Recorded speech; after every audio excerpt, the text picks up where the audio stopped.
సనాతన భారతీయం పేరుతో ఇండియన్ నాలెడ్జ్ సిస్టమ్ సమ్మర్ క్యాంపును విశాఖలో ఓ విద్యాసంస్థ ప్రాంగణంలో నిర్వహించింది.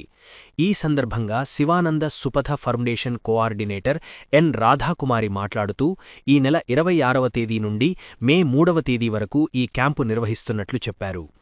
ఎంవీపీ కాలనీలోని ఐఐఏఎం, భీమిలిపట్నంలోని ఆనందవన్, శివానంద సుపథ ఫౌండేషన్లో ఈ శిబిరం కొనసాగుతుందని చెప్పారు. భీమునిపట్నం ఆనందవన్, శివానంద సుపథ ఫౌండేషన్లో మే 3వ తేదీన వేసవి శిబిరం ముగింపు కార్యక్రమం ఉంటుందన్నారు. ఎలా ఉంటే క్షేమంగా సుఖంగా ఉండారో, భగవద్నుగ్రహం ఎలా పొందారో అలాంటివి చాలా మట్టికి మన పాఠ్యపుస్తకాల్లో ఉండవు. రెండోది, మన సంస్కృతి ఎలాంటిది, ఎలా అవగాహన చేసుకోవాలి, మన పూర్వీకుల యొక్క వివేకం ఏమిటి, అవన్నీ కూడాను మన పాఠ్యపుస్తకాలు ఈనాడు ఉండవు.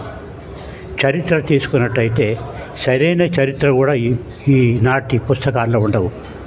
ఇవన్నీ మళ్ళీ పాఠ్యపుస్తకాల్లో పెట్టించాలంటే అది వీలు కాదు. ఎందుకంటే అది రాజకీయంతో ముడిపెట్టుకుని ఉంటుంది. కాబట్టి మనకి ఏది కావాలో మన పిల్లలకి, యువకులకి మనం విడిగా వాళ్ళకి ఒక సమ్మర్ క్యాంప్ లాంటివి పెట్టి మన విజ్ఞానాన్ని, మన చరిత్రాన్ని, మన సంస్కృతిని వాళ్ళకి చెప్పాలి. దానికని ఈ సమ్మర్ క్యాంప్ ఏర్పాటు చేయబడింది. అది భీమిలిపట్నంలో శివానంద సుపథ ఫౌండేషన్ వారు ఏర్పాటు చేశారు. 10 రోజుల పాటు జరుగుతుంది.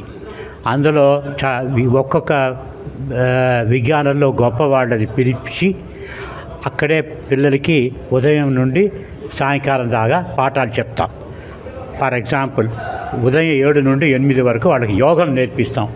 యోగం అంటే ఏమిటి, దాంట్లో ఏమిటి, మన వాళ్ళకి ఉపయోగం ఏమిటి, ఎలా యోగం పెంచుతుంది, అలాంటివి చెప్పి యోగాసనాలని నేర్పిస్తాం. అది 8 వరకు. తర్వాత వేదములు, ఉపనిషత్తులు, దాని సారం ఏమిటి, దానివల్ల మనకు ఉపయోగం ఏమిటి అలాంటివి చెప్తారు. జ్యోతిషం, తర్వాత ఆస్ట్రానమీ అవి కూడా చెప్తారు. తర్వాత కొంత సంగీతం ఎలా పాడాలి, ఎలా కొంచెం నేర్పిస్తారు. ఇంకా కాకపోతే చరిత్ర చెప్తారు. ఇంకా అన్ని రకాలుగా మనకు ఏదేది కావాలో, ఏదేది మన విద్యా విధానంలో లేదో అదంతా వెతికి అందరూ నిష్ణాతులైన పండితుల్ని పిలిపించి వాళ్ళకి చెప్పడం జరుగుతుంది. అది